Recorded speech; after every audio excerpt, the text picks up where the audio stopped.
juventude. Sem dúvida. Muito bom. Foda que eu acho que era ontem, é em 2007, cara. Já tem 14 anos. Eu sou de o primeiro CD, né, 2007. Ué. Sim. Mas é muito bom.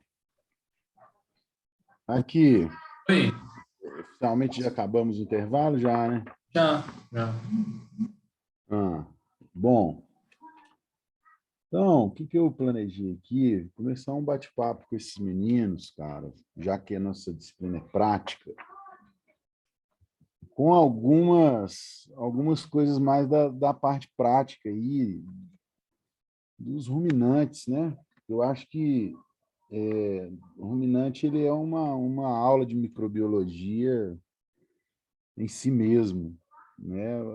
A gente também mas o ruminante é mais, porque eu acho que a dependência, a simbiose dos ruminantes com as bactérias, né, e outros micro-organismos aí no rumen, é uma coisa, é o que torna esse animal tão bem sucedido na evolução, né?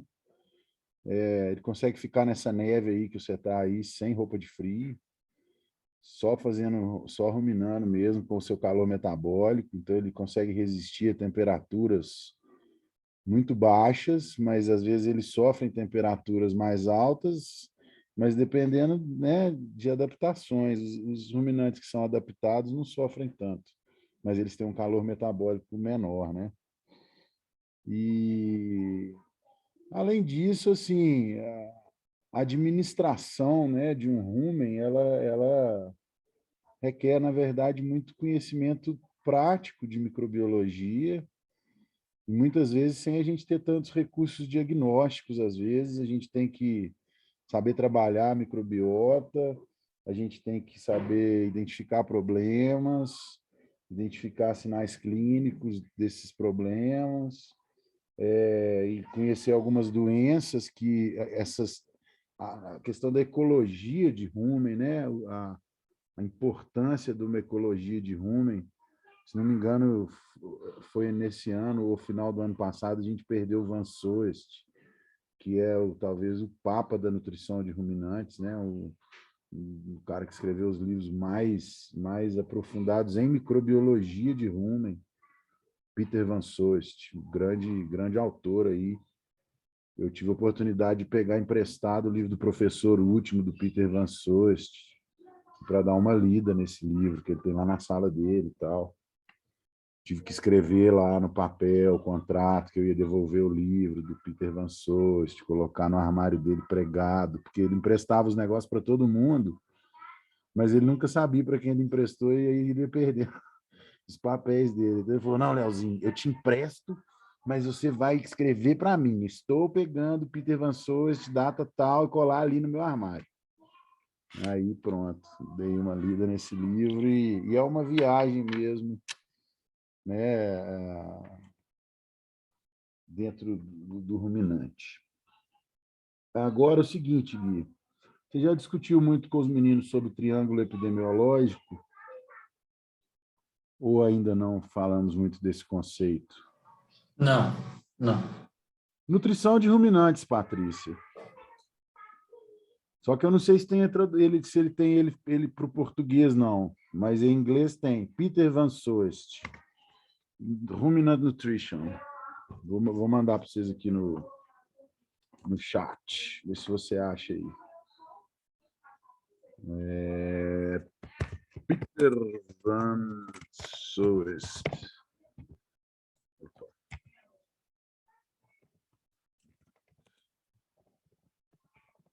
Fala de nutrição de camelo, de microbiota de rumen de camelo, microbiota de rumen de girafa, microbiota de rumen de rena, de todos os ruminantes ele aborda, até as diferenças das microbiotas e tal. O cara, fenômeno. Só um minuto, gente, rapidinho.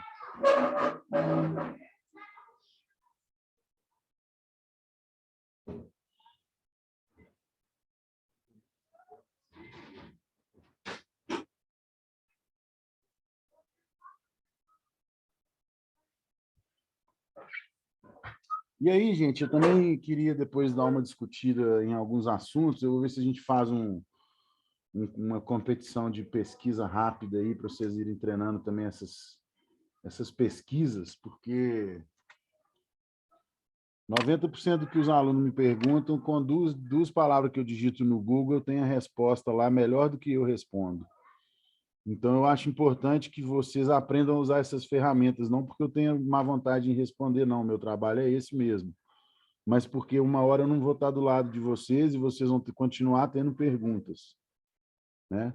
As perguntas, elas nunca acabam. Quanto mais a gente estuda, mais perguntas a gente tem. Isso é um fato. Então, tem que aprender a buscar respostas também. Vou falar algumas coisas sobre triângulo epidemiológico depois, aplicado aí justamente nas pesquisas que eu quero falar sobre microbiologia de ruminantes, abordando um pouco sobre glândula mamária e microbiologia de útero também. Tá? Guilherme, Thalita, quer falar alguma coisa sobre algum comentário aí, alguma coisa? Pode meter bronca? Como é que é isso? Eu não sei como é que funciona essa dinâmica. Por mim, Direito. tranquilo, Leozão. Boa noite, né? Nem te cumprimentei direito ainda. Por mim, tá Eu tranquilo. não estou te ouvindo direito. Espera aí. Acho que meu fone tá com problema. Agora eu te ouvi bem demais. Primeiro, boa noite, né? Não te cumprimentei ainda. Boa noite. Fica tranquilo. Pode tocando aí. Se tiver alguma coisa para falar, eu te interrompo aí. Tá, beleza. Então, deixa eu abrir uma apresentação aqui. Primeiramente, que eu acho que a gente consegue pegar umas coisas interessantes. Espera aí.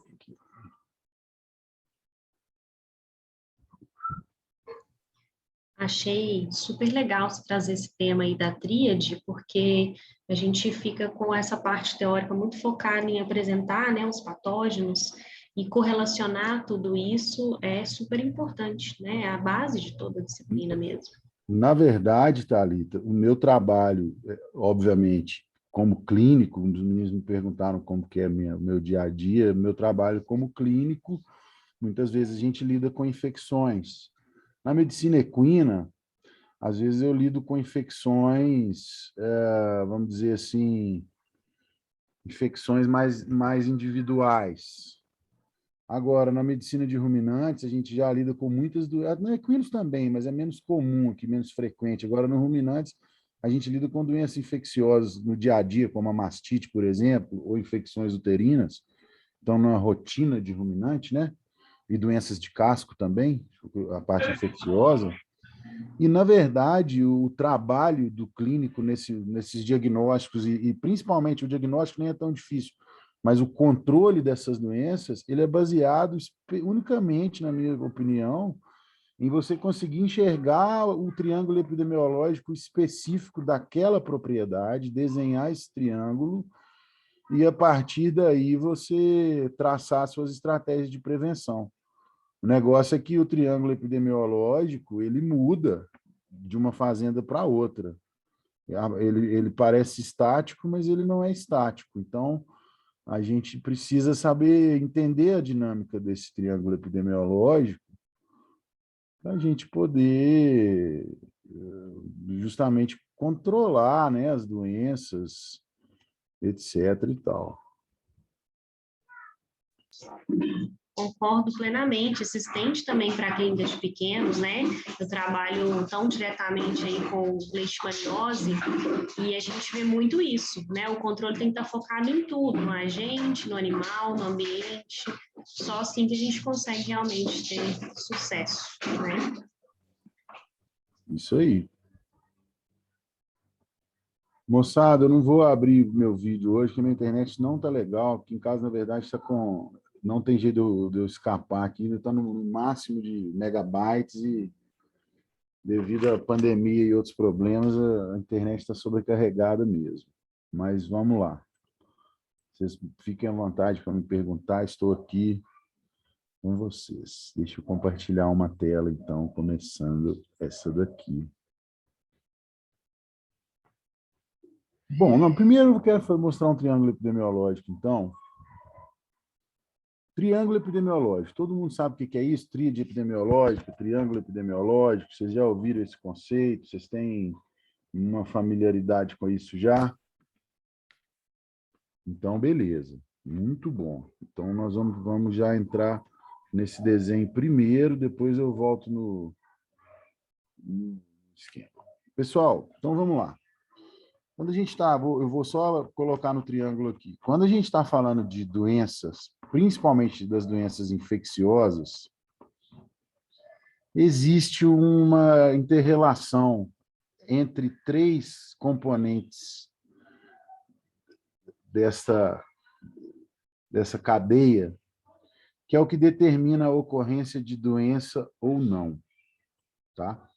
Isso a gente chama de tríade epidemiológica ou triângulo epidemiológico. Como eu falei com vocês, quando a gente estuda a microbiologia, a gente vai estudar muito uma ponta desse triângulo e na clínica a gente estuda um pouco outras, a gente estuda um pouco em todas, mas aí na microbiologia aprofunda mais numa das pontas, na clínica em outra, na preventiva outras. E nós temos aqui, então, basicamente, isso aqui que a gente chama de triângulo epidemiológico. Então, eu tenho um mar de doença querendo entrar no organismo do animal em volta dele. Essas doenças, a gente está falando de doenças infecto-contagiosas. Então, elas são causadas por um agente, seja uma bactéria, seja um vírus, um protozoário, um ectoparasita. O ectoparasita ainda, ele também, além de ser... Ele é veículo de muitas doenças, né? Então, às vezes, a gente coloca ele no ambiente, mas ele também pode, às vezes, entrar como agente, né? Os endoparasitas também são agentes, então, lombrigas, hemôncos, etc. Então, o agente é o micro-organismo que vai causar a doença. Esse micro-organismo, ele existe no ambiente. Então, eu tenho um agente e um ambiente. Em qual quantidade que esse organismo existe no ambiente, eu não sei ainda, mas eu tenho o ambiente, o agente e o animal. O animal, com suas características morfológicas e seu sistema imunológico. Aqui não é só o sistema imune. Na verdade, essa ponta que está o sistema imune, hoje eu colocaria animal, porque não é só o sistema imune do animal, existem outras características referentes ao animal que podem favorecer ou desfavorecer ele a ter uma doença. Nós vamos falar muito, em todas as doenças infecciosas, a gente tem que estudar muito esse triângulo. Mastite, por exemplo, doença de casco, doenças infecciosas da reprodução. Thalita citou várias outras aí da clínica de pequenos, leishmaniose, giardíase, babesiose, erliquiose, milhares, piometra, etc. Né? Então, o que acontece? Enquanto o animal está numa condição de equilíbrio, o ambiente não está muito sujo e o agente não é um super-herói ou um super-vilão, né? Na verdade, ele não tem características tipo ultra mega power de virulência, de patogenicidade.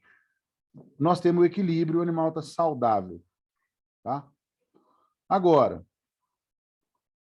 às vezes, eu tenho um agente que ele tem características muito virulentas. Ele consegue penetrar, por exemplo, na pele íntegra, ele consegue, por exemplo, driblar o sistema imunológico com uma cápsula que o esconde, com uma toxina que ele libera e engana uma célula de defesa.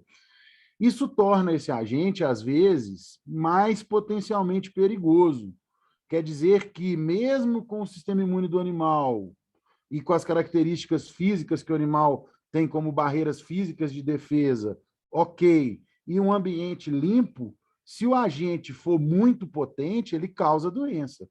Só que aqui, no caso, aqui, a maioria desses agentes causadores de mastite, e a mastite é interessante porque ela é causada 90% das vezes por bactérias, 95% das vezes por bactérias, e algumas vezes por algas, fungos, leveduras, e pelo micoplasma, que o Guilherme me falou que é uma bactéria, mas até o Guilherme me falar, ele era um organismo perdido na minha cabeça. Ele não era nem vírus, nem bactéria, nem fungo.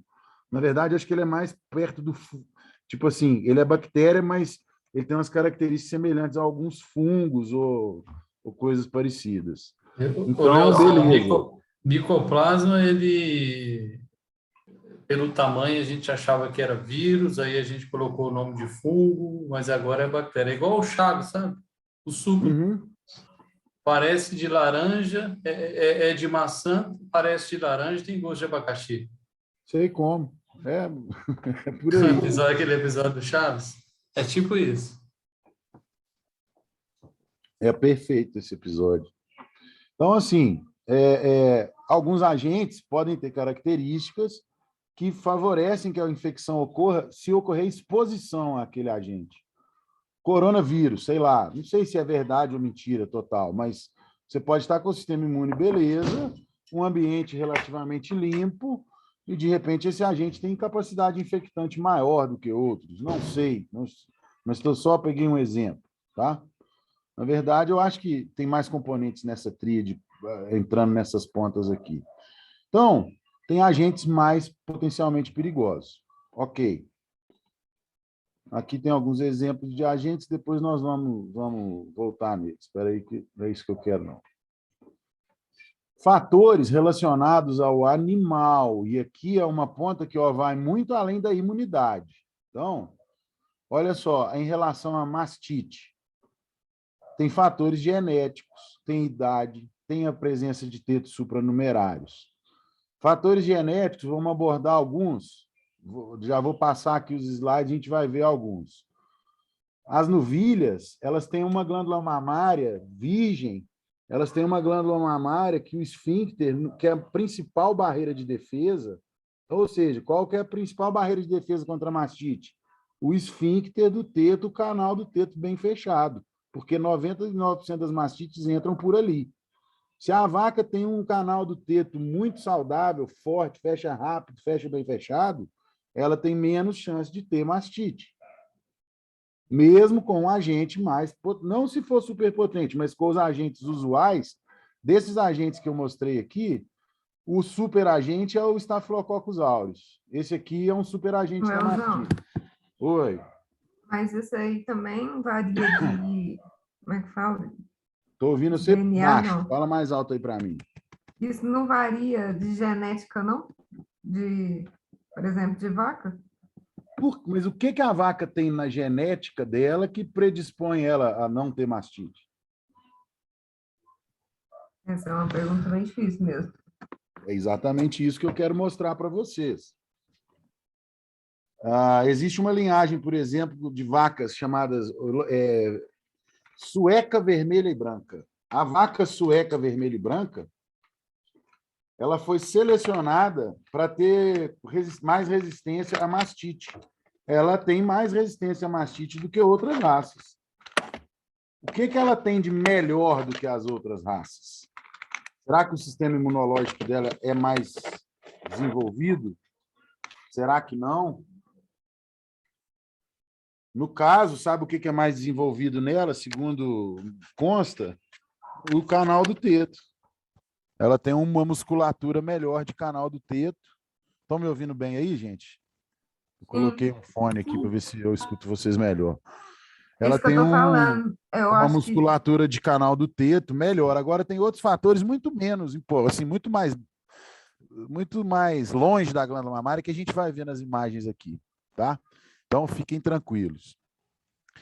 Tem então vários fatores genéticos, nós vamos elencar alguns aqui.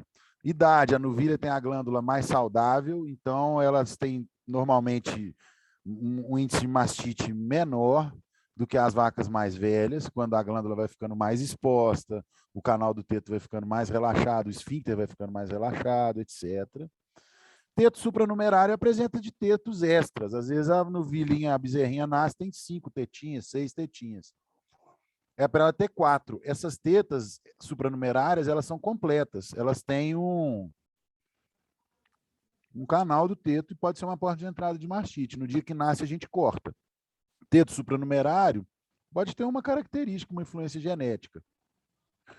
O estresse gera, e aí estresse calórico, estresse por superlotação, estresse por manejo agressivo, estresse por disputa por alimento, qualquer estresse de qualquer natureza, estresse por dor, porque está com problema de casco, enfraquece o sistema imunológico. E aí, mesmo com o canal do teto saudável, etc., com o sistema imunológico mais fraco, tem mais chance de ocorrer mastite. A nutrição desbalanceada, seja um animal desnutrido, com falta de nutrientes, ou supernutrido, obeso, prejudica o sistema imunológico, prejudica as defesas.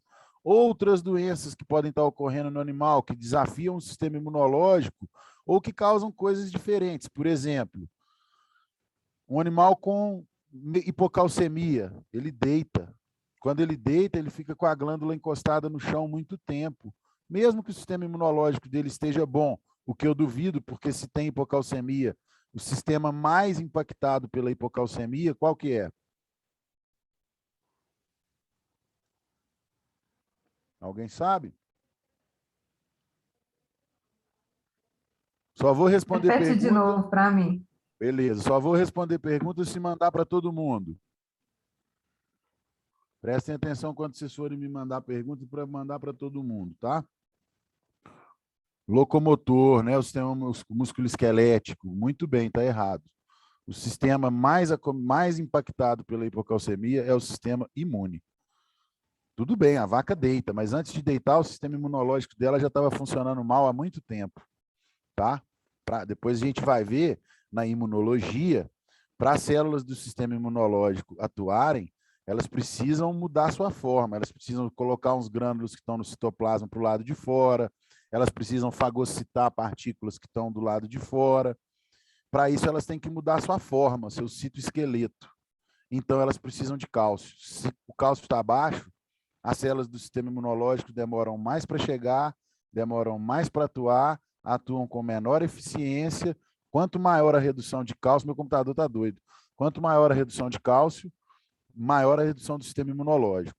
Tá? Lembra que antes da vaca cair de hipocalcemia, o sistema imunológico dela já está detonado. Tá? Não esqueçam desse conceito, que isso é muito importante. Lembrar que hipocalcemia ainda ocorre na forma subclínica, ou seja, a vaca não deita, mas o sistema imunológico dela está uma porcaria por causa disso.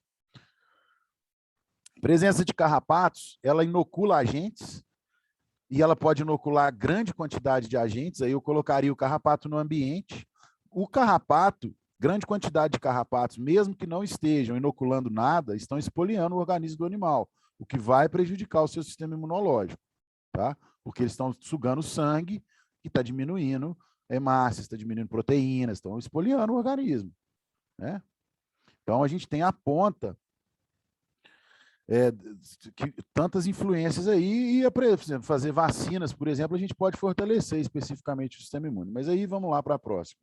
Olha aqui, genética que tem a ver com mastite, o casco. Uai, mas o que isso tem a ver com mastite? Se a vaca tem um casco 1 ou 9, que está fora do padrão, muito alto ou muito baixo, ela tem mais chance de ter um problema de casco. Quando ela tem um problema de casco, ela deita. Quando ela deita, aumenta a chance dela ter mastite.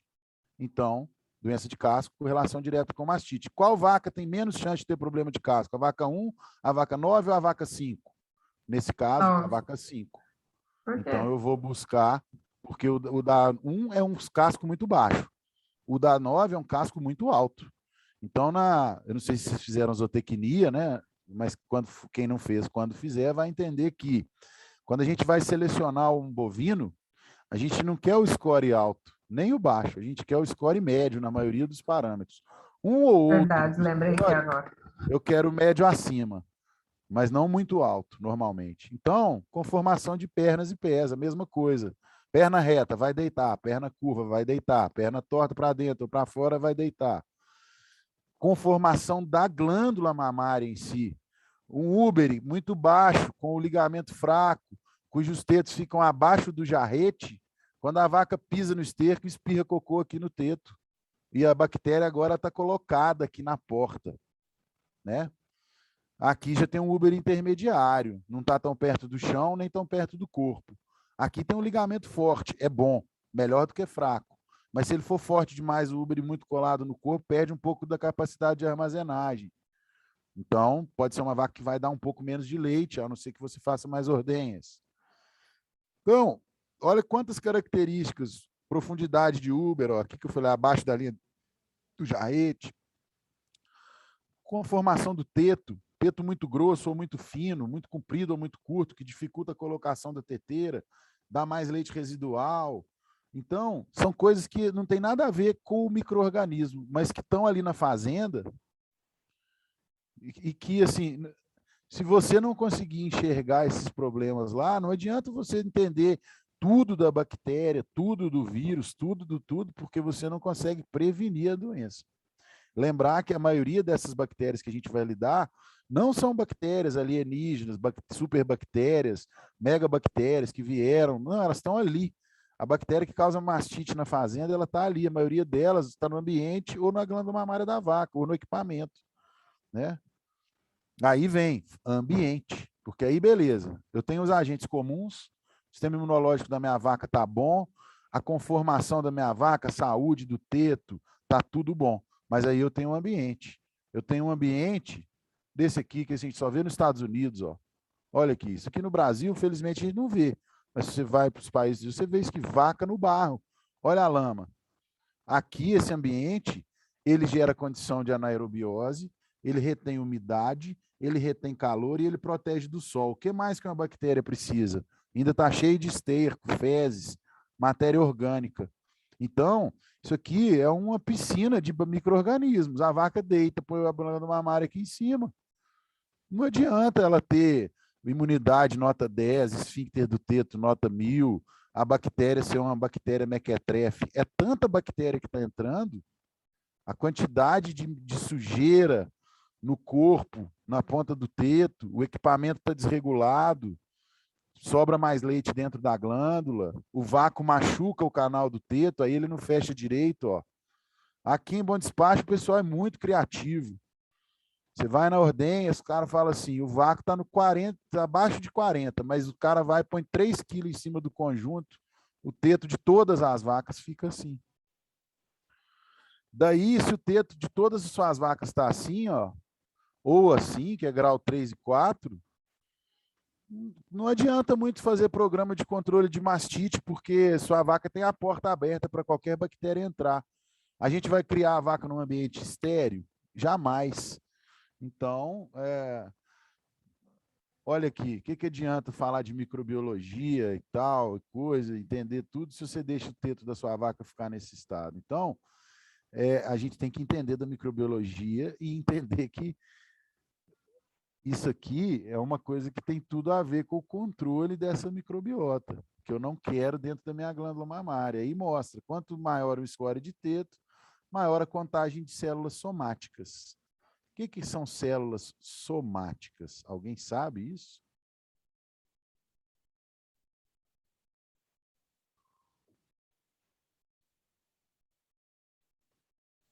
A Júlia perguntou aqui, o canal do teto vai ficar mais fraco com a idade, mesmo que o animal não tenha lactação? Não, se não tiver lactação, o canal do teto fica normal. Não usa, não enfraquece, não. A tendência é ele ficar mais fechado cada vez mais. Tá? Aí, ó, olha aqui coisas que são muito importantes. Olha isso aqui. Eu vou mostrar algumas fotos também para vocês que eu tenho aqui, se eu achar. Isso aqui é a teteira, é onde o teto fica. Estão vendo que está tudo marcado aqui? Isso vai trincando. Quando vai trincando, as bactérias vão preenchendo os espaços, as trincas. E vai ficando difícil de limpar e de tirar esses micro-organismos dessas trincas. Então, a gente precisa trocar esse conjunto a cada tempos, né? Olha aqui essa tubulação de leite. O Guilherme falou sobre biofilme um dia desses aí. Olha que biofilme que a gente tem aqui, né? O iogurte já está prontinho aqui, ó. Só passar o dedo, né? Delícia. Docinho. Daí as ferramentas de controle, desinfecção dos tetos, pré e pós-ordenha, etc. Aí nós vamos entrar em algumas coisas que não acho que é nosso foco aqui dessa aula no momento, tá? Mas então, primeiramente, eu queria que vocês sempre pensassem nesse triângulo epidemiológico. E toda vez que a gente falar de uma doença infecto-contagiosa, tentem encontrar as pontas desse triângulo. O Guilherme vai ensinar e a Thalita vão ensinar tudo sobre os agentes e as características desses agentes nessa disciplina. E algumas coisas sobre o sistema imune também e talvez sobre o ambiente. E em outras disciplinas a gente vai aprofundar e ampliar mais sobre esses assuntos. Mas esse conceito, ele é fundamental, porque sempre que a doença ocorreu, foi porque uma ou mais pontas desse triângulo entraram em desequilíbrio. Ou você tem um agente muito potente para qual aquela população não tem defesa, ou você tem um ambiente muito contaminado, ou você tem um animal com características físicas que favorecem a infecção, ou você tem um animal com um sistema imunológico frágil que não consegue lutar contra a infecção. Lembrar que toda doença, existem barreiras no organismo, físicas, químicas e biológicas. Tá? Por isso eu quero falar um pouco sobre ecologia, né? Nosso corpo, existe uma ecologia no organismo. Essa ecologia, ela está, nossos tecidos que têm contato com o meio externo. Quais são os nossos tecidos que têm contato com o meio externo? Alguém poderia enumerá-los para mim?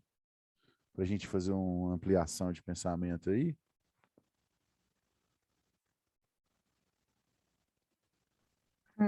O conjuntivo, né, que é a pele. Pele é pele, conjuntivo é mucosa. Então, põe pele e mucosas. O que mais? Beleza, pele e mucosa. Só isso tem contato com o meio externo? Vamos lá, moçada. Tem 106 alunos na sala aí. Só a Nádia que conseguiu pensar. Os olhos estão na mucosa. Chama o Tico, chama o Teco. Respira fundo e pensa. Respira fundo. Vocês nem sabem quem é Tico e Teco mais, né? Os coxinhos das patas, Coxinho das patas também é pele, minha filha. 2 ratos, olha lá. Tico e Teco é 2 ratos. Vamos lá. Vou repetir a pergunta. Quais os sistemas do seu corpo têm contato com o meio externo? Até agora conseguiram falar pele, pele, pele, pele, mucosa.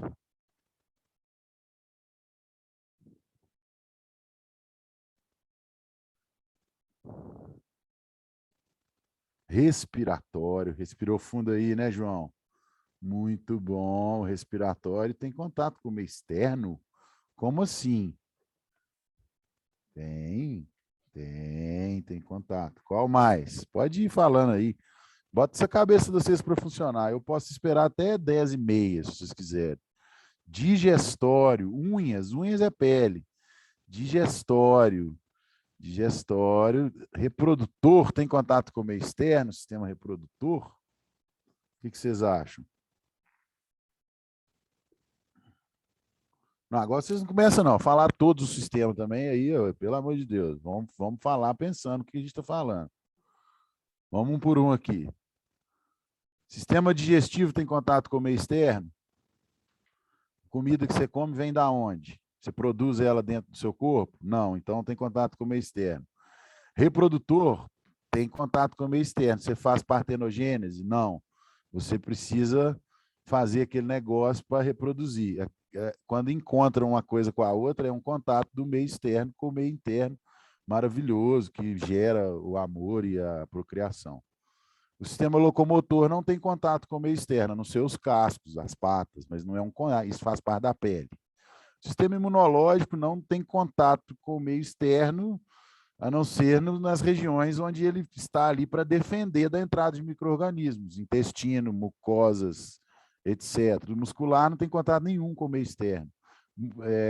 Sensorial, muito menos. Uretra faz parte do sistema urinário. No macho, não tem uretra, não sei. Tem, diretamente tem contato com o meio externo, mas via ascendente, né? Contaminação da vagina ou da glande, do prepúcio, entrando na uretra. O circulatório não tem contato nenhum com o meio externo também. É um sistema completamente fechado.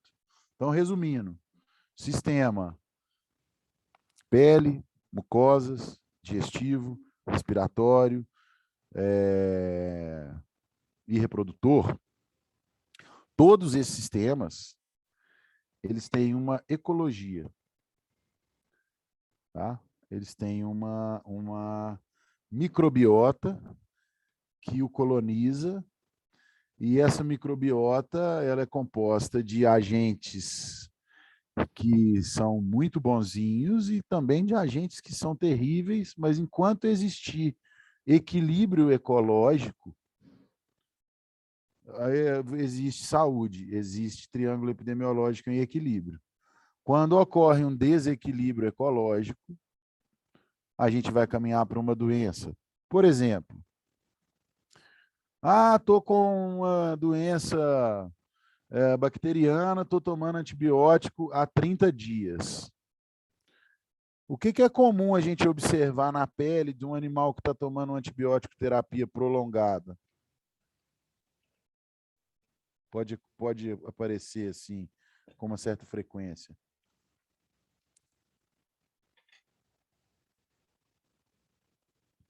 Ô, Júlia, o sistema auditivo, a parte que tem contato com o meio externo é o ouvido externo, é pele, tá? É pele. Descamação, não tinha pensado bem em descamação, não. Descamação está sempre ocorrendo, mas, por exemplo, se você tomar um antibiótico por período prolongado, ele começa a matar as bactérias. Sua pele tem bactérias?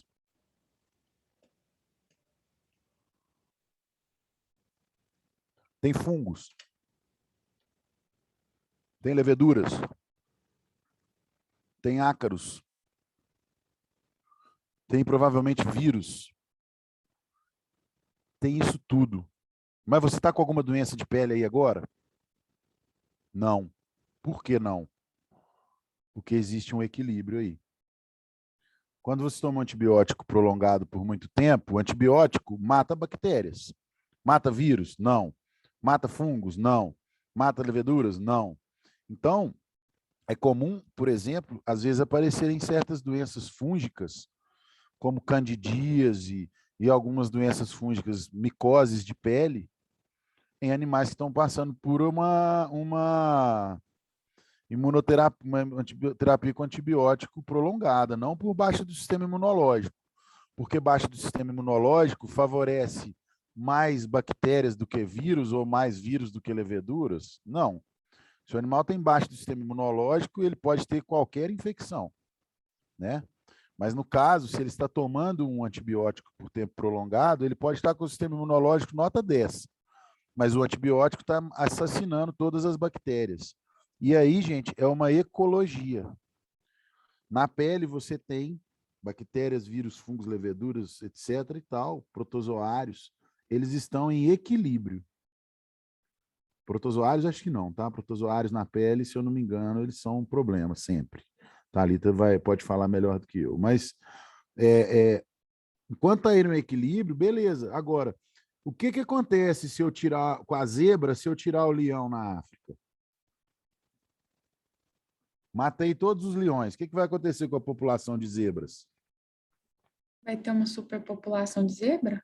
Vai ter uma superpopulação de zebra. Se eu matar todas as bactérias, vai ter uma superpopulação de fungos, de vírus.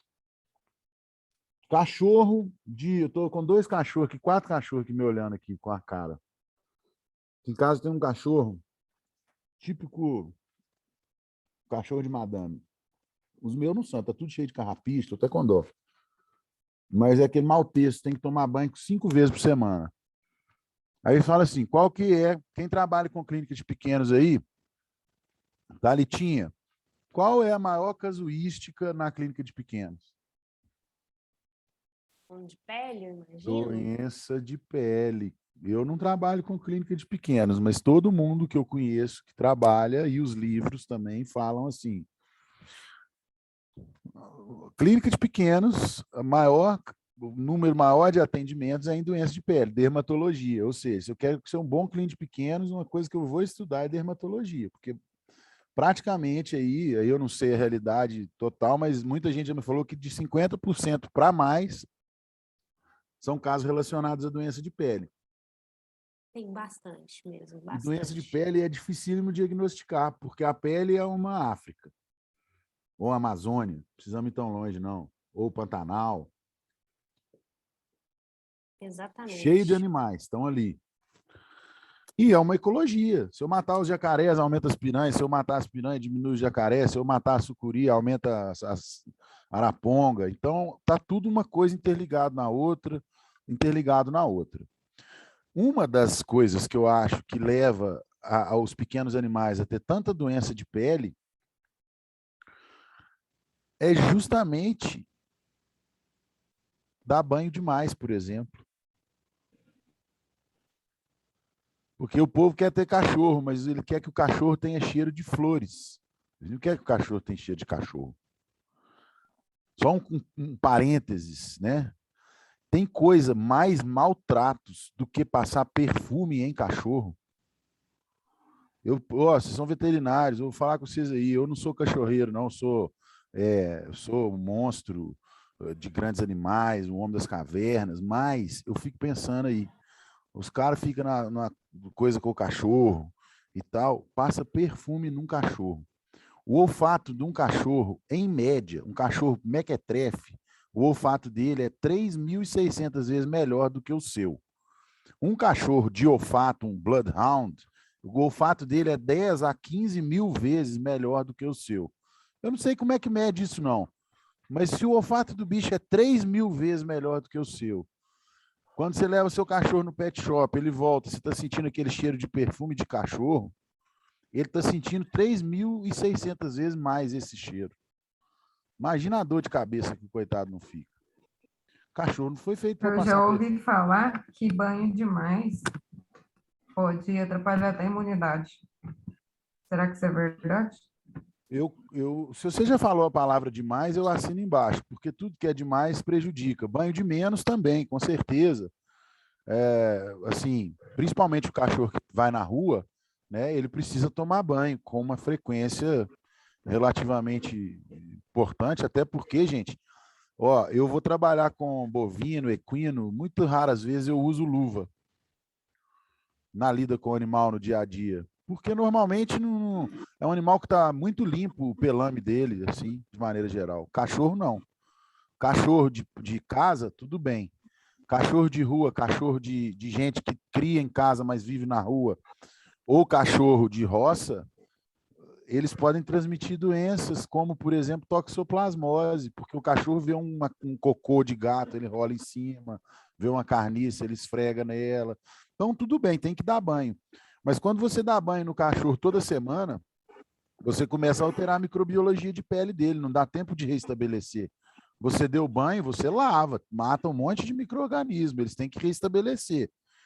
A pele do cachorro, por exemplo, ela é muito mais fina do que a nossa pele. Por isso que ela é recoberta de pelo. Ela tem uma proteção de pelo porque ela não aguenta tomar sol. Ela tem as camadas da epiderme são muito mais finas do que a nossa. A gente tem uma epiderme muito mais grossa do que o cachorro, tá? Por exemplo, até do que o cavalo, talvez. Então, o excesso de banhos, eu acho que traz vários prejuízos, principalmente por, às vezes, estar expondo o cachorro a um ambiente contaminado. Eu já vi aí em pet shop aquelas coisas de limpar a orelha, o cara vai trocando o algodão, mas a pinça é a mesma, que é a nojeira, as escovas, né? Às vezes não tem uma antisepsia, então, e muitas vezes o cara que está escovando o cachorro também lá não está com muita paciência, então, sei lá. Então, acho que agride a pele, esse excesso de banhos, etc. Mas aí eu não tenho essa. É só uma observação, eu não tenho experiência científica para falar isso, não. Tá? Mas eu acho que realmente o excesso de banhos pode predispor a aparecimento de doenças. Qual que é a grande dificuldade da dermatologia de pequenos, de grandes, de qualquer animal? Tem tanto micro-organismo na pele, nós vamos falar um pouco de microbiologia de rumen, que o grande desafio é o seguinte: a pele tem suas defesas. Vamos mostrar a pele? Espera aí. Deixa eu pegar um corte de pele aqui para a gente ver aqui rapidão. E o exame da pele.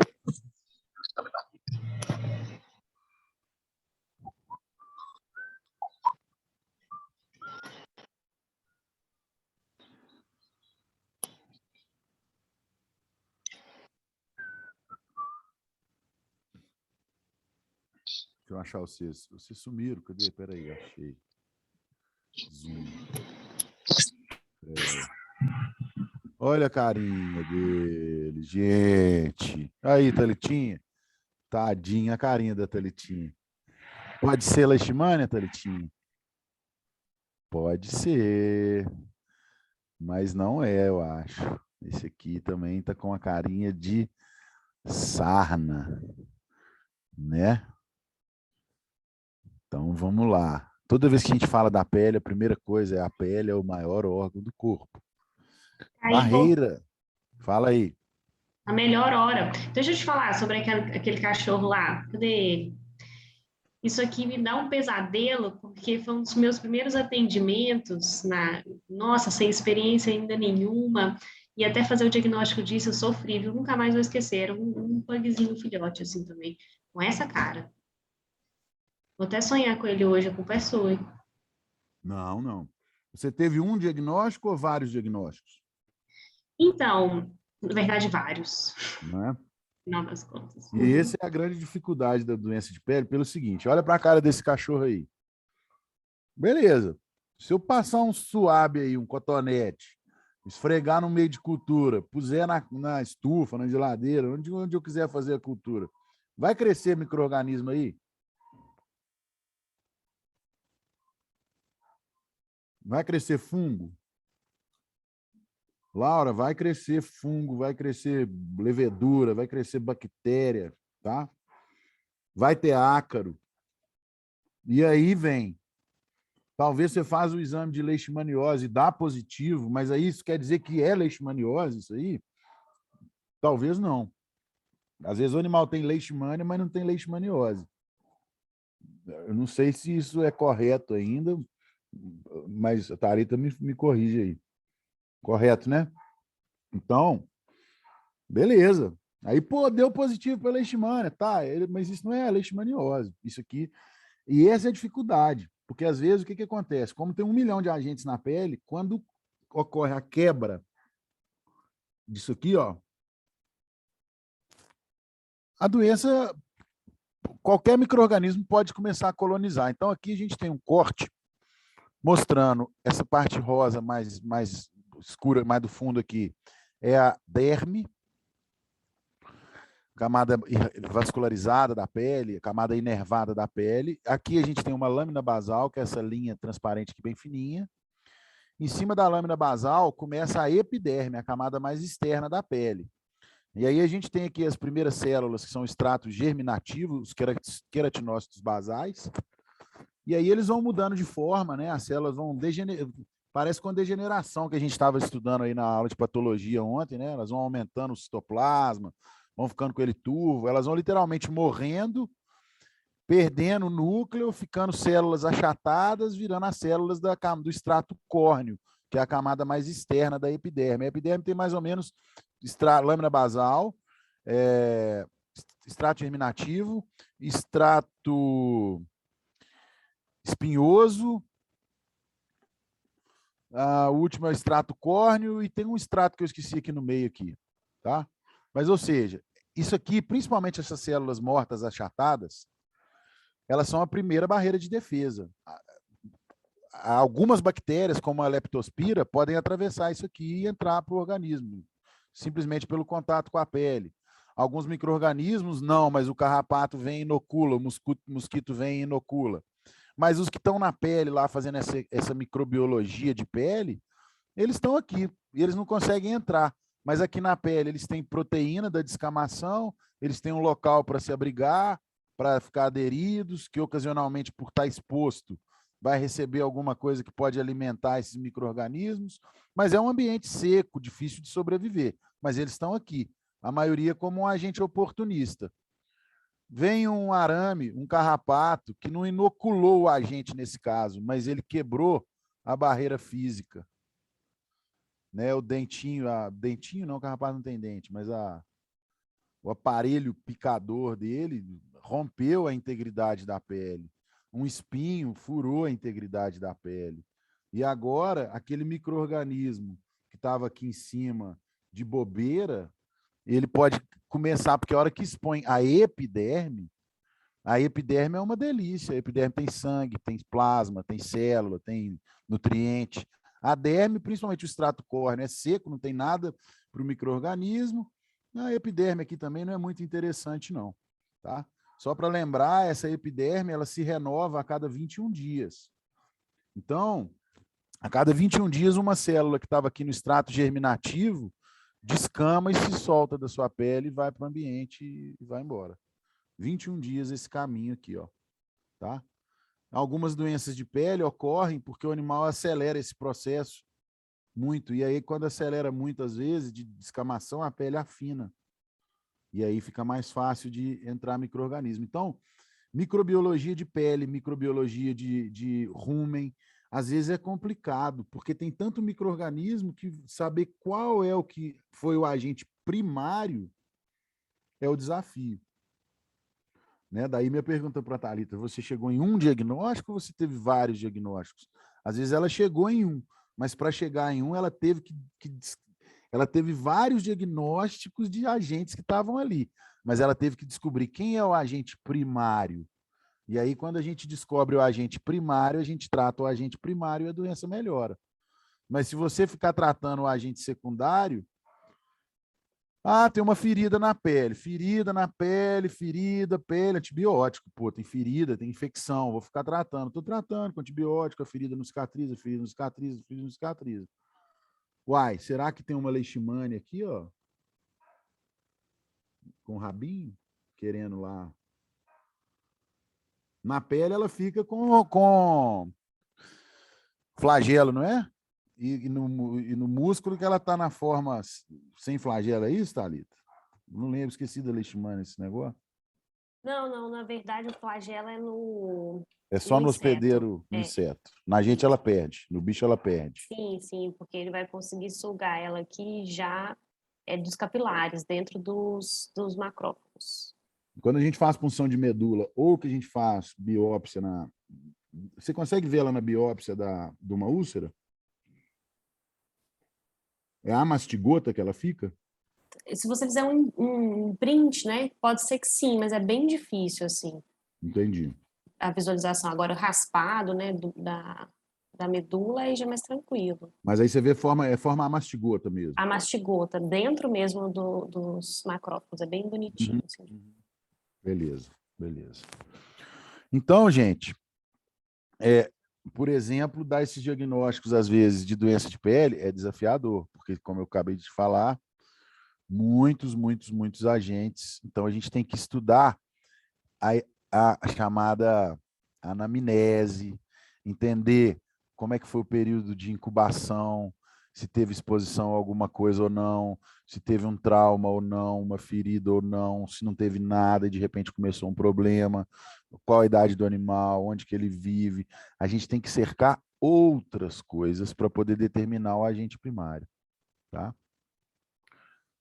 O primário seria o que está mais presente? Não, Nádia. Primário é o agente que causou a lesão inicial. É o agente que abriu a porta e que está causando o problema. Normalmente, quando a gente identifica o agente primário e trata, a doença se resolve. Se demorar demais, pode ser que agentes secundários comecem a causar outras doenças associadas. Aí você vai ter que tratar mais de uma doença às vezes. Paulo, você queria perguntar alguma coisa? Alita, por exemplo, um animal que tem um problema, às vezes, crônico, com dermatite, e, exemplo, eles dão falam que o cachorro está com leishmaniose, entendeu? Às vezes o cachorro já tem um problema crônico, né? E o pessoal começa a cuidar dele com allopurinol, domperidona, prednisolona. Caso o animal não tiver com leishmaniose, qual que vai ter algum agravo para o animal tomando esses remédios ou não? Então, Paulo, depende da medicação, né, que o veterinário vai utilizar, que a pessoa vai utilizar. Dependendo da medicação, a gente pode ter, sim, alguns efeitos tóxicos. Então, é super importante ter o diagnóstico definitivo. O halopurinol, por exemplo, a longo prazo, né, com uso constante, ele gera cálculos urinários para animal. Então, a gente costuma ter esse problema em cão com leishmaniose que usa muito tempo. Então, vai depender do protocolo, mas não existe indicação nenhuma de você começar antes, porque sempre vai ter alguma coisa a perder, né? A gente sempre corre esses riscos aí, os efeitos colaterais, a toxicidade. Então, tem que ter certeza do diagnóstico. É Me isso aí. Não, ouviu? beleza. Eu ouvi. Beleza. A Bruna está perguntando, por meio desse leque de opções, como descobrimos o agente final? Por meio de cultivo? Ô, Bruno, eu vou falar a minha opinião, os professores falam a deles também. Depende do agente que você está pesquisando, da doença. Algumas doenças, sim, o cultivo por exemplo, motite, às vezes o cultivo te resolve. Outras vezes não. Mas otite, às vezes, você vai encontrar um agente mais específico ou outro tal. Pensando em doenças de pele, somente a cultura não te dá diagnóstico. Você depende da anamnese, depende do histórico clínico, do histórico de outros tratamentos, porque é praticamente impossível, na minha opinião, você ter uma doença de pele e fazer um exame e achar somente um agente. A não ser algumas doenças fúngicas, como eu falei, algumas doenças específicas, a gente sabe que nem precisa, às vezes, ser cultivo. Um raspado de pele já poderia resolver. Né? Por exemplo, para parasitas, ectoparasitas, como ácaros que estão na pele, sarnas, demodécica, otodécica, sarna sarcóptica, você raspa a pele, a gente vai ter isso aí nas práticas, a Thalita vai abordar isso com vocês, eu também, mas mais para frente é porque a gente ainda não entrou na parasitologia. Então, a gente tem os exames parasitológicos, que aí, sim, e cultura é para micro-organismos, bactérias, né? E fungos também pode fazer cultura, leveduras, etc. Então depende da doença, às vezes sim, às vezes não, mas muitas vezes só um resultado de cultura não chega num diagnóstico, não. Porque aquele negócio, ter o agente não significa que ele é o agente que está causando a doença. A gente tem um excelente exemplo da Demodex, né, que a gente faz raspado e vê ela, porque Acha direto. Aí, ó, ela vamos tá mostrar lá, um a outro gente aqui. tem que avaliar a quantidade que você viu no raspado. Mas isso aí, Bruna, passa um pouco pela semiologia, assim, você ainda vai ter oportunidade de ver isso muito aí Aqui, ó, esse durante o cachorro aí curso. da foto. Ele está com uma escoriação. Pode ser uma queimadura química, pode ser um atropelamento. Se você fizer uma coleta de material e mandar para a cultura, vai crescer um micro-organismo aí, ou 10. Daí você pode afirmar que esse micro-organismo é que está causando essa ferida? Não, você tem que ver o histórico, pois esse animal foi atropelado, né? Às vezes o histórico é óbvio, às vezes não. Aqui no caso é um exemplo muito esdrúxulo, mas então tem que ver como que começou, etc. E se a história clínica casa com o agente que se encontrou lá, com a história do agente que se encontrou lá. Eu quero chegar. Ai, que lindo.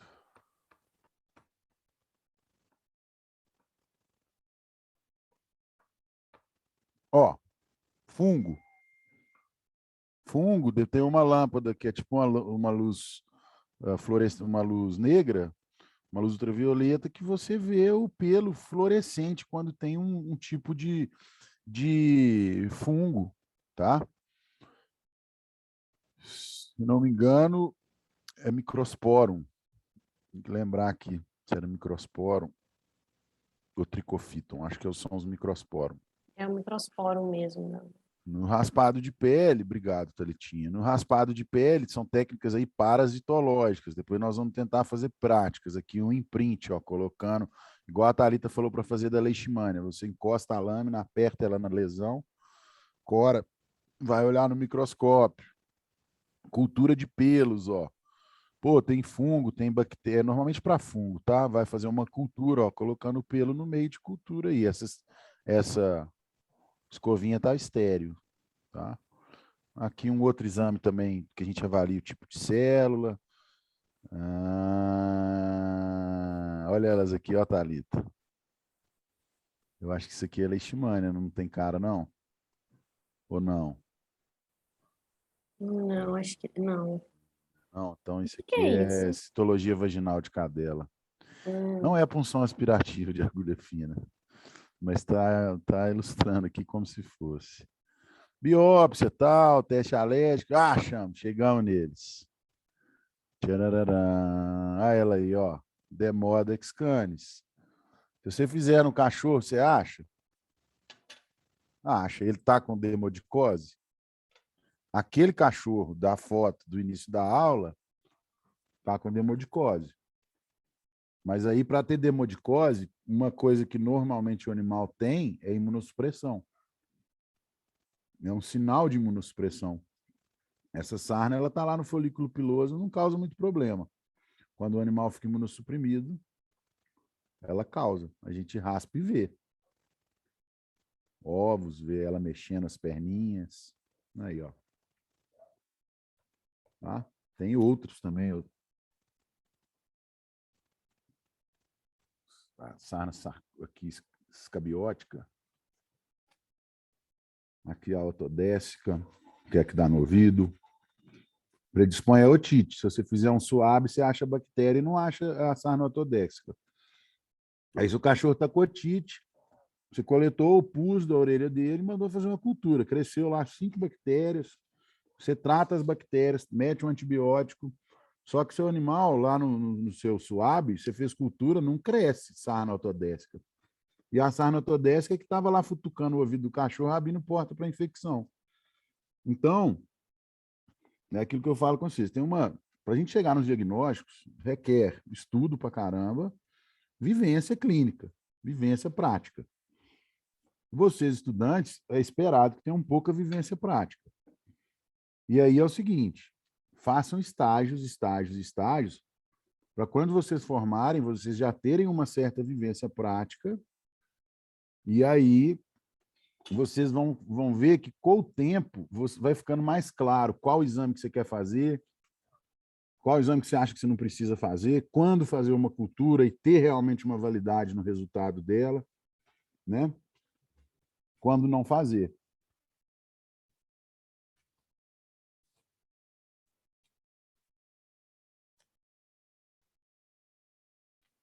Aqui raspados aí, ó. Então, O Leozão quer achar uma leishmania ali, eu tinha umas não fotos é? de leishmania em algum lugar no passado. eu tenho, posso mostrar aqui. Mostra aí para nós. Umas Vou mostrar leish. no slide aqui que eu tenho. Estão vendo? Sim, elas Sim. aí, ó. Então, são duas formas, né? Basicamente, a mastigota a gente encontra dentro do hospedeiro, pode ser humano, Bromastigota. mamífero em geral, e promastigota, que é a forma flagelada que a gente encontra no inseto vetor. E aí a mastigota, quando a gente procura por ela, né, principalmente em esfregaço sanguíneo, função de medula, que é o melhor, a gente tem que procurar dentro dos monócitos ou neutrófilos, que é onde a gente vai encontrar. Às vezes tem alguma, né, sozinha assim, mas porque acabou de romper. Mas é lá que a gente vai Vocês são encontrar. macrófagos, Thalita? Sim, Show. Outra perguntinha. Por que pró-mastigota? Por causa da posição do flagelo? É isso? Era isso? eu tinha até um slide há muito tempo atrás que explicava isso, Leozão, mas falar a verdade eu Porque esqueci. tem tripomastigota, Tem, pró-mastigota, né? tem. Eu acho que eu não sei se é pela inserção do flagelo, a posição, não lembro disso. Tem epimastigota, tem a ver também com um órgão que eles têm aqui. Deixa eu ver se eu encontro. Pra te Esse responder. núcleo chama kinetoplasto também na leishmania, não? Chama, chama. A posição dele também interfere nessa nomenclatura. Eu vou procurar ela aqui e te falo agora. Mas a gente tem nomes que, né, que que eu não falei aqui, o tripomastigota metacíclico, por exemplo, que é a forma infectante, né, que o vetor realmente consegue inocular essa forma. Aham. Mas a nível assim, de didática, a gente trabalha com esses dois nomes. Não entrar tão a fundo. Beleza. Vou procurar aqui se achar. Mastes vem de flagelo. Mastes vem de flagelo. Então, há mastes sem flagelo. Promastes, a posição do flagelo. A posição do flagelo, né? Na célula. E acho que do grego, né? Mastes. E tem o EP também. Tem o EP? Tem. Ô, Nádia, o que acontece com a pele quando toma antibiótico? Qual a resposta se não é descamação? Não, desequilíbrio ecológico. Eu diria um desequilíbrio ecológico. O antibiótico, ele não altera em si a dinâmica da pele, tá? Eles até têm uma distribuição bem ruim na pele. A pele é difícil de chegar a um antibiótico em quantidade boa, né? Normalmente, tratamento de doença de pele, quando a gente vai tomar o antibiótico, é uma antibiótico terapia prolongada. Normalmente, a gente trata doenças de pele aí com antibiótico sistêmico por 21 dias no mínimo, às vezes 28 dias, né? Para o antibiótico poder atingir um nível inibitório satisfatório na pele. A maioria das doenças de pele, quando a gente quer usar antibiótico, a gente usa um antibiótico tópico, local mesmo. Assim, muitas vezes sistêmico, mas muitas vezes a gente vai optar pelo antibiótico local, né? Ela não altera nada em si, que eu saiba, o antibiótico não altera nada na pele, mas, como eu te falei, ele altera a ecologia da pele. Se for por um tempo prolongado, pode alterar a ecologia da pele. Amastigota, promastigota, epimastigota, tripomastigota. Tá? Quando a inserção do flagelo é na frente do kinetoplasto, é pró. É próximo, epi. De pró em torno, né? De epiendêmico, epi, e atrás do kinetoplasto, tripomastigota. Acho que seria isso.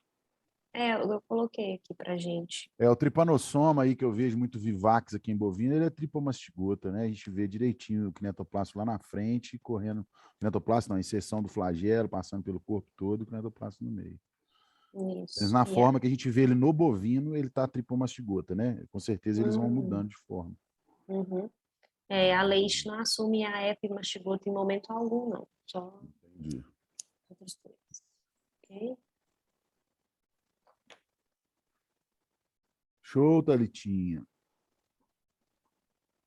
Ozonoterapia para sarnas e outros problemas. Qual seria esse tratamento? O tratamento é ozonioterapia. Ozonioterapia, o grande problema da ozonioterapia é esse, ela serve para tudo.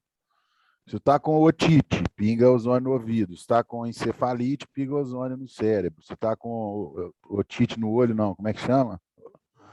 Conjuntivite, pinga ozônio no olho, bebe ozônio, injeta ozônio, passa álcool, óleo com ozônio, água com ozônio. Então, ozônio é legal, eu uso com frequência em alguns tratamentos de feridas, mas, por exemplo, essa semana eu estava tratando uma ferida não com ozônio, que é O3, mas com O2, com água oxigenada.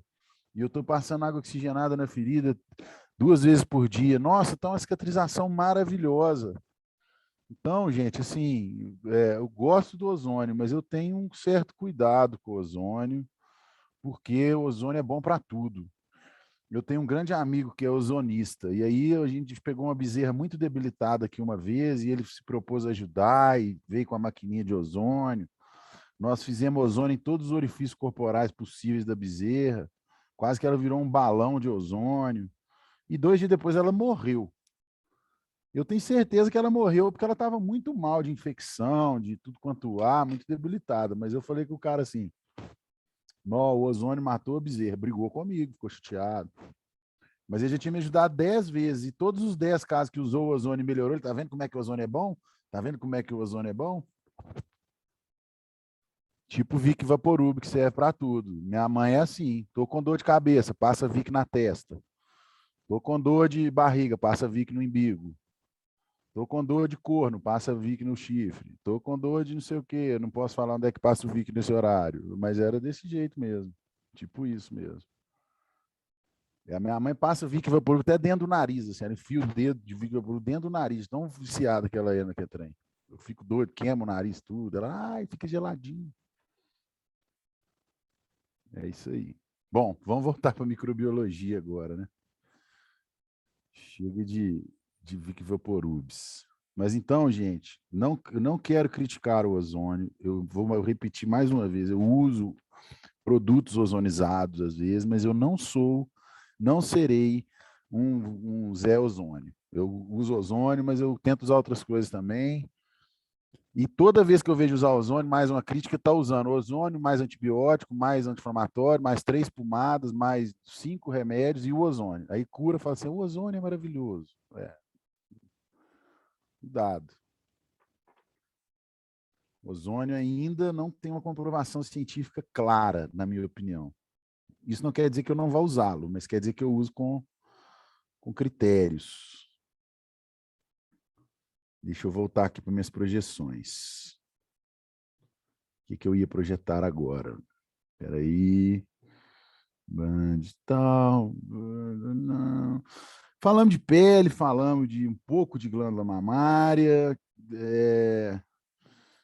Nem vai dar muito para falar de rumen e ainda não. Nem, nossa, mãe, a gente fala tanto, né?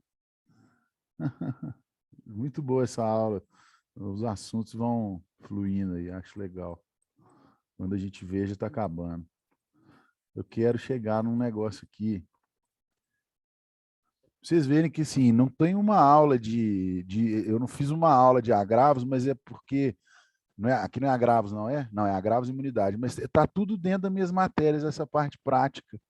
Então, para vocês verem aí como que é importante que a gente lida com isso na prática, no dia a dia, né? Então, a gente tem, por exemplo, um rumen.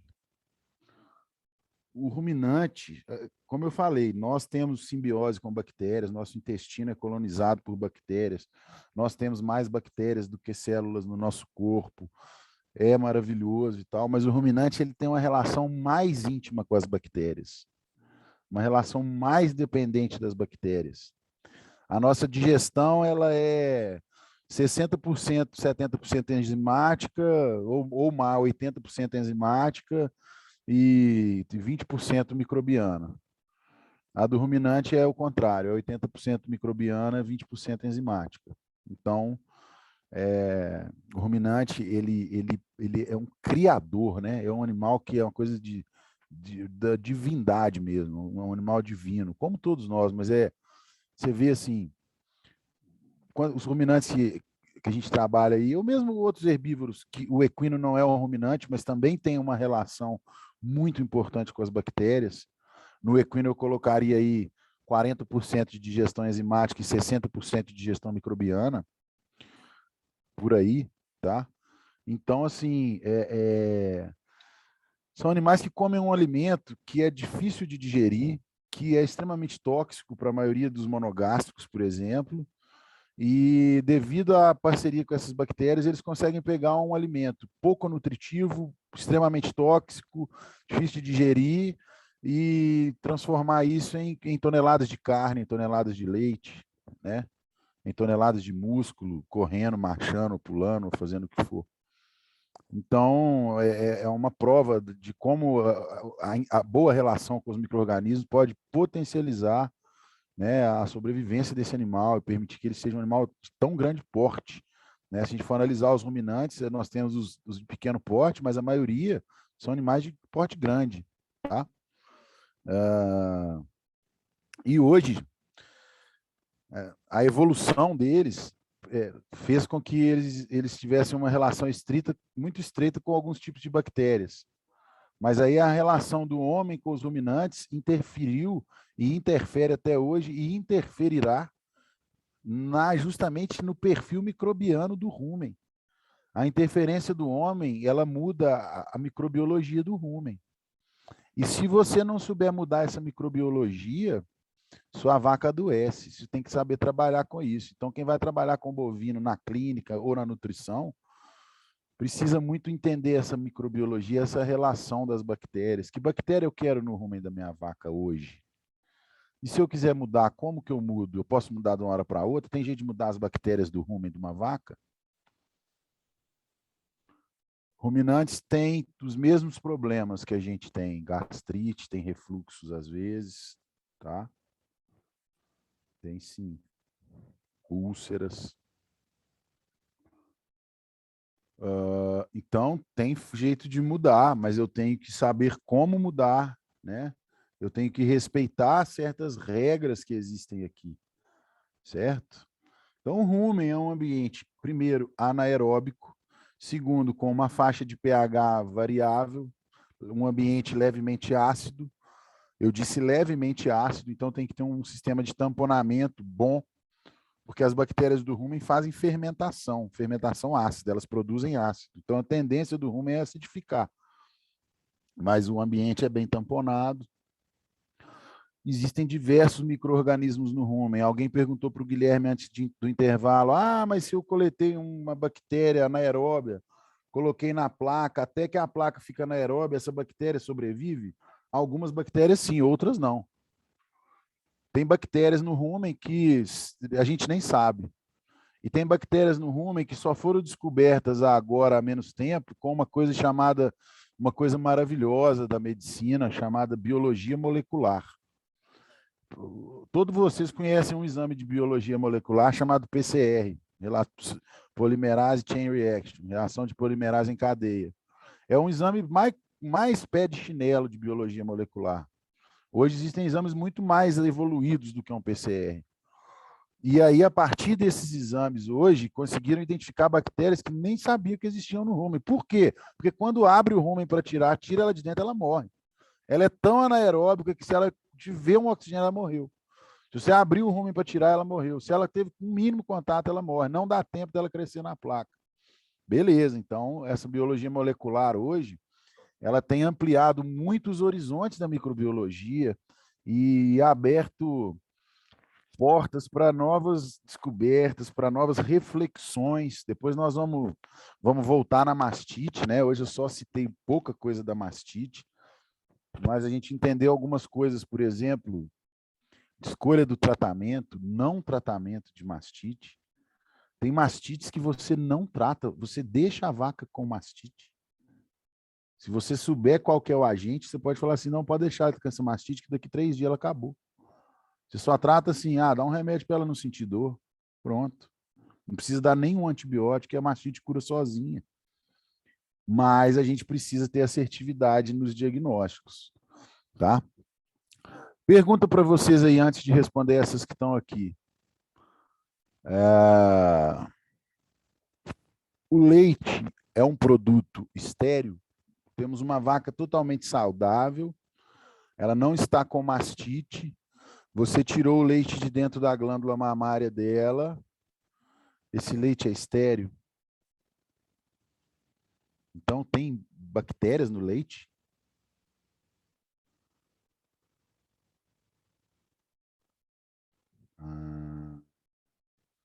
Mas como que ela chegou na glândula mamária se ela não entrou pelo canal do teto?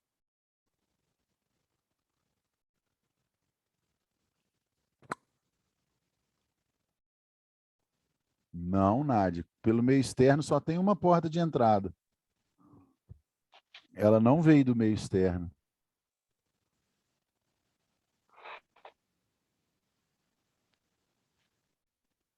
Da onde ela veio? Talvez ela veio do meio externo e interno, entendeu? Não, né? Faz parte do úbere, foi formada lá na vida embrionária. Quando forma leite, forma uma bactéria junto? Não, não, está muito estranho essas afirmações aí. Pela corrente sanguínea, é o único caminho possível, se não é o canal do teto, só pode chegar pela corrente sanguínea ou por um trauma externo.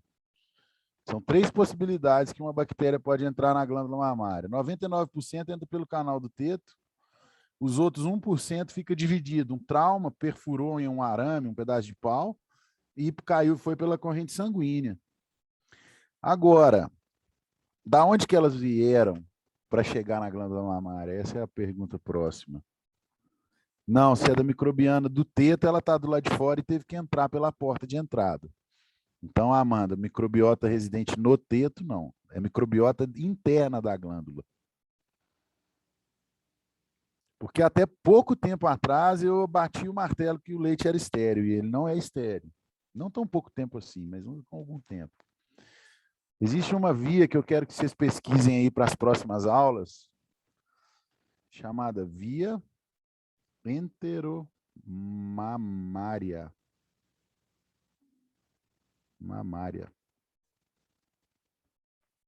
Via enteromamária. Então, já estão se descobrindo, através de exames de biologia molecular, que tem micro-organismos que transitam no organismo quase que de forma livre.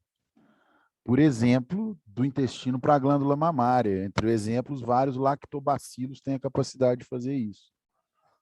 Tá? Os lactobacilos, eles são bactérias que fermentam ácido lático. Eles são encontrados no intestino, são encontrados no rúmen e são encontrados no leite. Tá? Entre outros. Da mesma forma, o útero, durante a gestação, esse é um ambiente estéril, concordam comigo? Não, não é um ambiente estéril, não. Tem micro-organismos que vivem estritamente ali dentro e não causam problemas. Não, Nádia, ele não é um ambiente estéril. Existem micro-organismos que estão dentro do útero durante a gestação. Alguns, se tiverem, vão causar problema. Brucela, por exemplo, pode ser uma que está lá e causa problema. Mas outros não. Outros micro-organismos podem ser encontrados dentro do rumen e, na verdade, durante a gestação, e não está causando mal nenhum. Tá? Então, só para saber, essas técnicas de biologia molecular aí, que vão identificar fragmentos de DNA de micro-organismos, né, pedacinhos de DNA, elas estão permitindo que a gente comece a ver novos horizontes aí nas bactérias. Hoje existe, por exemplo, uma grande discussão, eu já vou responder as perguntas aí, depois do negócio de rumen e tal. Por exemplo, mas aí falando em mastite, por exemplo, o leite e o uso indiscriminado, um dos locais onde que eu acho mais se usa antibióticos de forma indiscriminada é para tratar mastite. Ainda mais que muitas vezes o produtor ele está treinado mentalmente a tratar as doenças. Ele prevenir, ele tem dificuldade, ele gosta de usar o antibiótico, porque ele acha que aquilo resolve. E aí acaba usando de forma indiscriminada, sem fazer as ferramentas de prevenção, o que é mais cruel ainda, porque aí você tem um nível de infecção alto e fica usando antibiótico de forma indiscriminada. Em alguns países, por exemplo, do primeiro mundo aí, não sei se chama primeiro mundo hoje em dia, Europa, Estados Unidos, Canadá, né? O uso de antibióticos está sendo cada vez mais menos utilizado, né, nas atividades de produção animal. Está sendo, de certa forma, até banido mesmo. Principalmente o uso de antibiótico preventivo foi banido. Para controle de mastite, uma das coisas que eu acho mais importantes é o uso de antibiótico preventivo no período seco. A gente vai vendo a dinâmica das mastites aí, a importância que tem isso. Porém, lá não está usando. E aí, como que eu poderia tratar uma infecção se não com um antibiótico? Vocês já pararam para pensar em tratar uma infecção com outra infecção?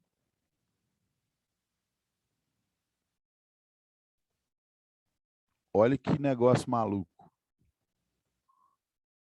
Então, minha vaca está com mastite, eu vou inocular uma bactéria no leite, na glândula dela, que vai competir com a bactéria da mastite, vai eliminar a bactéria da mastite e não vai causar mal para minha vaca. Isso é o futuro do tratamento da mastite. O cara que descobrir isso aí está no céu. Se ele não for brasileiro, ele está no céu. Se ele for brasileiro, está perdido.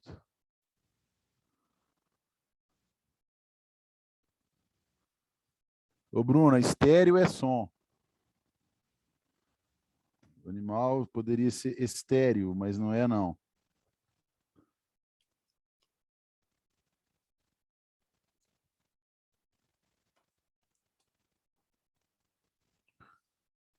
Ô, Bernardo, eu acho que cama de frango, cara, oferece muitos riscos além desse, tá? E acho erradíssimo fornecer cama de frango. Nós estamos passando por um pequeno problema, por um caso atípico de vaca louca, que talvez não tenha a ver com cama de frango, né? O Guilherme pode falar isso melhor do que eu acredito que não tem, mas a gente vê o uso indiscriminado de cama de frango aqui, pelo menos aqui na região centro-oeste. E infelizmente, cara, se surgir um caso de vaca louca clássico aqui, nós vamos ter grandes prejuízos. O atípico a gente consegue contornar, consegue explicar, consegue, ô, amor, obrigado, consegue contornar, mas um caso, se der um caso clássico, é uma pancada no mercado brasileiro de carne. Para nós brasileiros seria bom que a carne ia ficar mais barata para a gente comer aí por aí. Talvez eu ia voltar a comer picanha, mas é um impacto enorme para o país, né? Então, ajudem aí, pessoal, a gente banir esse uso de cama de frango. A cama de frango é um excelente adubo. Usa ela no solo para adubar para pastagem, é top para adubar uma silagem, um milho, o que você quiser, tá? Não são rumores, não, tá? Teve um caso de vaca louca de forma atípica. A forma atípica não tem nenhuma relação, né, com a alimentação animal. É um prion ou é uma degeneração espongiforme que pode ser por qualquer outro motivo, Guilherme? É um Prion ou prion? Você é chique, né? Agora eu ia até falar prion, mas vou ter que falar prion, porque... Mas fala prion ou prion? Como é que eu fico aí nessa história? Eu falo prion, né? Mas tá. vou ter que falar prion depois dessa aí. Mas eu não sei se é prion, porque tem palavras que você acha que é ai e é i. Tem palavras que você acha que é i e é ai. Mas bom, que seja. Falo prion, mas... O prion, então. Essa forma atípica, né, ela acontece de forma espontânea, né? Espontaneamente, um prion alterado é gerado, que vai levando à alteração desses outros prions ali de forma sucessiva, progressiva e... Mas esse prion, ele foi como se fosse uma mutação do próprio animal, ele foi gerado naquele organismo. Uma alteração, né? A gente, como animais, seres que estamos envelhecendo, né, a gente passa por alterações de material genético, proteínas, né, ao longo do tempo. E isso acontece normalmente, acontece em bovinos, isso acontece em humanos. Então, existem formas clássicas em várias espécies, né? E não tem como não tem o que fazer, né? É a forma que acontece em vacas mais velhas, uma média de idade de 11 anos, e não tem nenhuma relação com a alimentação. Ela simplesmente acontece, né? Não tem pessoas que desenvolvem doença neurológica de forma espontânea. Com o tempo, o avançar da idade, né? Isso aumenta, da mesma forma isso acontece. E muito provavelmente, o que acontece? Será que morre muita vaca de doença neurológica no campo? Não, assim, sim, mas não por essa. Não, sim, pois é, não morre, né? Dessas vacas que morrem, vacas normalmente de bovinocultura de leite, né, que atingem idades mais avançadas, todas são feitas diagnóstico laboratorial? Provavelmente não, né? Não. Parte não. Então, é muito possível que a gente tenha, na verdade, muitos casos mais de BSE, né? Encefalopatia espongiforme bovina, na sua forma atípica do que a gente imagina, né? Na sua forma espontânea do que a gente imagina. Porém, a gente não diagnostica. Quando chega um desses animais, né? No frigorífico, e a gente chega a esse diagnóstico, né, sempre rende uma boa manchete, mas do ponto de vista prático isso não tem importância alguma, né, para a produção, para o comércio, enfim, tem relevância alguma, nenhuma. Beleza. Vamos responder algumas perguntas aqui que estão no chat. Na bovinocultura, usa-se o ácido orgânico também para controle de pH intestinal? Não sei qual ácido orgânico. Não tenho conhecimento sobre isso, não. Tá? pH intestinal, normalmente, para mim, ele é alcalino. Então, eu não quero ácido no intestino. No intestino, a digestão alcalina. No estômago e pré-estômago, digestão ácida.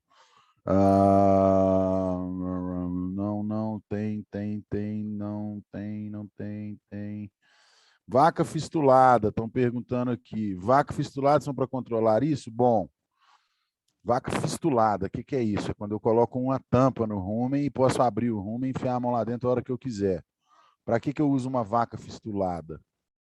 Eu uso vaca fistulada quando eu quero fazer um experimento, por exemplo, para acompanhar a digestibilidade de um nutriente, de um alimento, de uma dieta completa. Então, eu preciso coletar sequencialmente o alimento de dentro do rumen a cada meia hora, a cada uma hora, a cada tantas horas. Então, tem essa função experimental. E no dia a dia, fazendas onde a gente tem dietas pesadas, dietas onde a gente vai muito longe da fisiologia digestiva da vaca. A vaca foi feita para comer capim. Para ela dar 40 litros de leite, não tem capim que sustenta, então ela precisa comer grão. A digestibilidade do capim é lenta. A formação de ácidos é gradual. A digestibilidade, o açúcar no capim está escondido dentro da lignina, dentro da parede celular. O grão, ele é muito açúcar puro. Então, a fermentação é muito rápida. Logo, a gente então, vai às vezes muito distante da fisiologia digestiva do bovino. E às vezes, como a gente está trabalhando no limite fisiológico do animal, a gente está perto de uma indigestão. Quando ele tem indigestão e as bactérias morrem, o tratamento para várias doenças digestivas do bovino é colocar um novo suco de rumen dentro do rumen daquele animal. Se a vaca está comendo uma dieta também muito pobre, muito seca, essa época do ano aí, ó, esses pastos que a gente está vendo, não tem nutriente para sustentar os micro-organismos, né? O rumen, gente, ele é uma estufa que o animal carrega dentro da barriga dele. Ele é um meio de cultura e uma estufa. Então, a vaca come o capim, ela joga um monte de bactéria para dentro. Nesse capim tem nutrientes que as bactérias vão digerir. Dentro do rumen tem água, toda bactéria precisa de água. Dentro do rumen não tem oxigênio, então as bactérias que estão no rumen são anaeróbicas. Algumas toleram um pouco de oxigênio, outras não podem nem ver nem de perto, tá? Mas são anaeróbicas, né? E vão se alimentar do que o ruminante comer, seja capim, seja grão. Elas vão fermentar, vão digerir o capim ou o grão, ou os dois, né? Então, literalmente, fornece tudo que tem numa estufa. A gente fornece uma temperatura controlada, a gente fornece uma umidade controlada, o ruminante fornece a ausência de oxigênio, ele coloca um substrato para as bactérias a cada, né, de tanto em tanto tempo lá dentro, então ele vai mantendo essa fermentação. Em certas doenças, a gente vai recolocar bactérias lá dentro para voltar à digestão. Minha vaca está comendo um capim muito ruim, as bactérias vão morrendo, não tem nutriente para elas. Às vezes eu coloco de novo. Ela comeu grão demais, ficou muito ácido. Aí as bactérias do rumen, elas têm uma tolerância ao ácido. Se fica muito ácido, a maioria morre. Eu preciso colocar a bactéria lá de novo. Para isso que existem vacas fistuladas.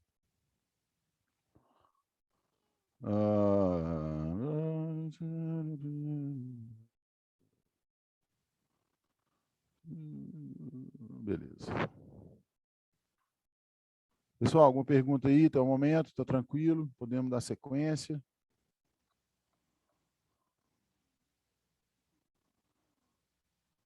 Então, vamos embora. Essa aula é até que horas, assim? Só para eu controlar aqui o meu pensamento, até onde que eu vou. Eu acho que é só até agora. É agora. Só? Não, mas vocês não estão com pressa de ir embora, não, estão? Soninho tá batendo. Não, vamos lá, peraí. Soninho tá batendo? Toma um café, ué. Põe 2 colheres de pó a mais e mete bronca. Deixa eu falar mais um pouquinho, senão eu preciso falar mais. Eu falei pouco. Só mais um pouquinho. Porque então nós temos que voltar nesse assunto aí. Na minha próxima prática, nós vamos voltar nisso aqui. Tá? Porque agora eu quero discutir com vocês, aí eu não vou falar disso aqui hoje, não. Tá? Como a gente vai avaliar, de certa forma, essas bactérias? Vamos lá, se eu fizer uma cultura de rumen,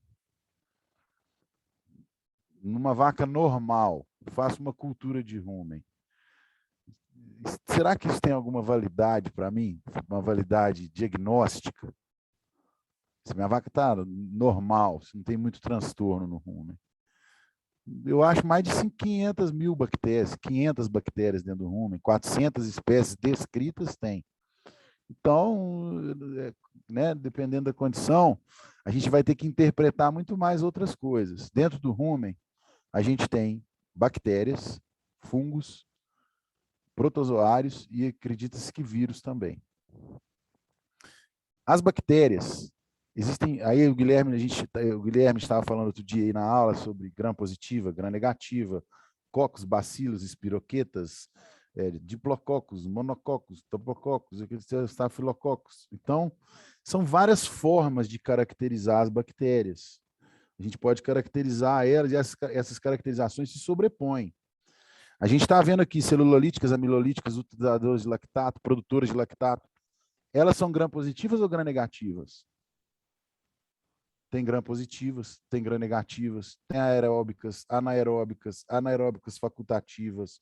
Então, as classificações vão se sobrepondo, depende do aspecto que eu quero olhar. A maioria das bactérias ruminais são gram-negativas, mas algumas são gram-positivas. Tá? Eu quero que predominem as gram-negativas no rumen. Mas olha uma coisa interessante. Se eu tenho um predomínio de gram-negativas, eu tenho um predomínio de bactérias que têm a camada de peptidoglicanos, fosfolípides de membrana, pode ter endotoxinas. Então, de certa forma, isso representa pode ser uma bomba relógio, se você não souber administrar isso direito, né? Mas, bom, então, aqui no rumen, a gente avalia várias características. Eu avalio o substrato, o que elas gostam de digerir. Quando eu chamo de substrato, eu estou falando o que a bactéria come. Então, tem bactéria que é especializada em digerir celulose. Tem bactéria que é especializada em digerir amido. Essas, digerindo celulose ou amido, independente do que elas digerem, algumas utilizam lactato e outras produzem lactato. No rumen, a fermentação das celulolíticas e das amilolíticas vai produzir acetato, principalmente as celulolíticas, propionato, principalmente as amilolíticas, e butirato também. A fermentação, na verdade, do substrato é que determina o ácido que vai ser produzido. Eu não quero lactato no meu rumen. É um ácido forte que a minha vaca não usa com muita eficiência. Eu quero outros ácidos. Eu quero acetato, depois propionato e depois butirato. Na verdade, acetato, butirato, propionato. Só que algumas bactérias do rumen produzem lactato, você gostando ou não. Porém, outras bactérias se especializaram em consumir o lactato que aquelas produzem. Então, olha que bactérias importantes, Megasphera eusdene e Pseudomonas ruminante. Elas produzem, elas consomem o ácido que você não quer no rumen. E aí, ó, essas bactérias, Streptococcus bovis e Lactobacillus, são bactérias produtoras de ácido lático. E no caso, eles são gram-positivos, né? Tem condições que eu faço aí uma lâmina de rumen e coro. Se eu encontrar só gram-positivos, eu sei que a minha vaca teve acidose, que ela tem só lactobacilos no rumen. Porque aí morreu todo mundo. A única bactéria que aguenta um pH abaixo de 5 é o lactobacillus. 4,5, né? Aí dentro do rumen, a gente tem também protozoários e fungos. Os protozoários têm um papel de engolfar bactérias e partículas grandes de carboidrato, às vezes modulando, atrasando um pouco a digestão, a fermentação, tá? São extremamente sensíveis a reduções do pH. Então, uma forma de eu identificar que o animal teve acidose, por exemplo, que o rumen dele ficou muito ácido, é coletar o suco de rumen e não ver protozoário. Se eu não ver protozoário, eu sei que ficou muito alcalino ou muito ácido, né? Os fungos, eles ajudam a quebrar a lignina dentro do rumen, também são extremamente sensíveis à redução de pH. De todos os micro-organismos, os que são mais sensíveis à alteração de pH que eu saiba são fungos. Tem infecções fúngicas que às vezes a gente controla mudando o pH. Acidifica, depois alcaliniza. Cândida, por exemplo, sapinho. Quando é de verdade, que está na boca do bezerro, muitas vezes não é sapinho. O cara vai lá, passa o canivete, faz mascaragem. Mas quando é sapinho de verdade, que é a cândida, se você passar limão, às vezes você controla a cândida, porque mudou o pH, né? Então, gente, só para ilustrar um negócio aqui, ó. Isso aqui tudo é controlado por bactérias, produção de acetato, propionato, butirato, controle queda de pH, alterando, cada mudança aqui a gente tem um perfil bacteriano diferente. Então, mais para frente a gente vai dar mais uma mergulhada nessa parte de rumen, tá? Consequências das doenças ruminais aqui que eu quero dar uma explorada com vocês também, como que a relação do rumen com as bactérias, com a morte de bactérias, a migração de bactérias, várias doenças que são causadas meramente por uma mudança de perfil microbiano no rumen. Por exemplo, a necrose cérebro-cortical ou policefalomalácia, uma doença neurológica de extrema importância, que é causada por uma mudança de perfil microbiano de rumen, tá? E várias outras doenças aí que a gente tem, tudo isso aqui casado com rumen, microbiota de rumen, né? Então, é isso aí. Acho que por hoje tá bom de informação.